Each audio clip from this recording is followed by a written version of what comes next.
Hola, muy buenas tardes. Nosotros somos estudiantes de Derecho de la Universidad Simón Bolívar Extensión Cúcuta. Es un ejercicio totalmente académico de la materia Contratos Mercantiles, predecida por la docente Cindy Charlotte Reyes Sinisterra. Mi grupo está conformado por Lady Caterine Santisteban, Arián López Villamizar y quien les habla, Carlos Patiño. Ahora bien, en el contrato de transporte podemos ver muchas situaciones. Una de ellas, y en particular, es que cuando en nuestro diario vivir tomamos un servicio de transporte público y sin darnos cuenta, ahí estamos ante un contrato de transporte. Y esto se debe a que solo con el perfeccionamiento entre el acuerdo de las partes se tipifica. Y esto está regulado en el artículo 981 del Código de Comercio. Ahora bien, en nuestra legislación colombiana existen tres clases de contratos de transporte. Está el contrato de transporte aéreo, marítimo y terrestre. El contrato de transporte de personas es aquel que tiene como por objeto el desplazamiento en el espacio de seres humanos dotados de voluntad. Este contrato puede expresarse verbalmente o por la emisión de un documento al cual llamamos pasaje. El documento no es un documento obligatorio, pero en ello, en caso de presentarse una discordia entre el transportista y el pasajero, este nos servirá como prueba del contrato. Hoy en día, en los viajes de gran distancia, ya sea por vía marítima, terrestre o aérea, es normal el uso de pasaje como una herramienta base del contrato, donde se estipulan los términos y las condiciones del mismo. Las características esenciales de este contrato es el traslado seguro del pasajero a cargo del transportista al lugar convenido en los términos acordados, y a cambio de ello el pasajero se compromete con el pago de una remuneración.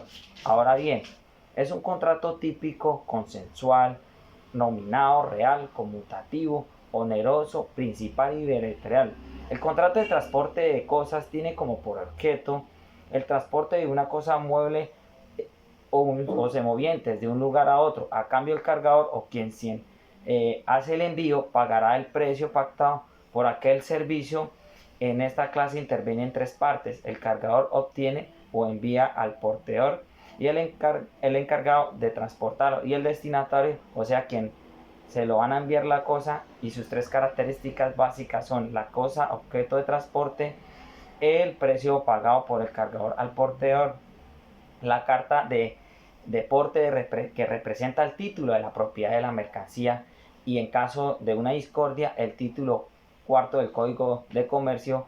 Podemos encontrar la parte de la organización dictada en materia del trato de tránsito. En nuestro artículo 1982 nos dice que cuando se habla del transporte de cosas, el transportador está obligado a recibirlas, conducirlas y entregarlas en el estado en que se reciba, lo cual se presume que está en buen estado. Y con respecto al transporte de personas, a conducirlas sanas y salvas a un lugar de destino. Todo esto respetando los términos pactados en el contrato. Con respecto al transporte de personas, en el artículo 1000 nos dice que el pasajero está obligado a pagar el pasaje y a cumplir con unos términos y unas condiciones pactados. La responsabilidad del transportador sobre los daños que se puedan generar comienza cuando se hace cargo de la persona o cosa, y termina cuando el viaje concluye, o cuando el daño ocurra por terceros o por fuerza mayor o por exclusividad del pasajero. En Colombia hay empresas de transporte público o particular. Con respecto a aquellas empresas que brindan el servicio público, para ello se reglamentan las condiciones de su creación y sus características. Para el contrato de suministros, es un contrato por el cual una persona se obliga a cambio de dinero a cumplir en favor de otras prestaciones periódicas o continuas de cosas o servicios. En ellos podemos encontrar al suministrante o beneficiario. Ahora bien, las características es que en un contrato bilateral, nominado, consensual, es principal, sucesivo, oneroso, conmutativo y comercial. La función económica, como bien se sabe, nace por las necesidades en el mundo. Se hizo necesario para crear contratos para satisfacerlas, como en ello el contrato de suministro, que es un tipo de contrato de duración, su eficacia no se hace agotar en un solo acto y para satisfacer las necesidades futuras. Además de las diferencias de compraventa, es instantánea y tiene una prestación única aunque haya plazo para el pago. Ahora bien, las prestaciones del proveedor. Este debe dar a la otra parte como prestación cosas o servicios cuando son cosas en una compraventa aislada y cuando son servicios de un contrato de servicios. Las prestaciones del beneficiario siempre es con dinero. Ahora bien, el contrato de suministro admite que su cuantía sea indeterminada, que por ello falte un elemento esencial del contrato. Si las partes fijan la cuantía, será esta por la cual se regula el contrato, sino las que la ley determinará. Debemos tener en cuenta el plazo es de vital importancia si las partes lo pactan. Este no podrá ser modificado por iniciativa de una sola determinación del plazo. Puede dejarse en manos de una sola o de las partes, quien debe dar un preaviso a la otra parte comunicando el plazo. Si las partes no indican el precio, se aplicará lo que diga la ley general vigente al momento del contrato.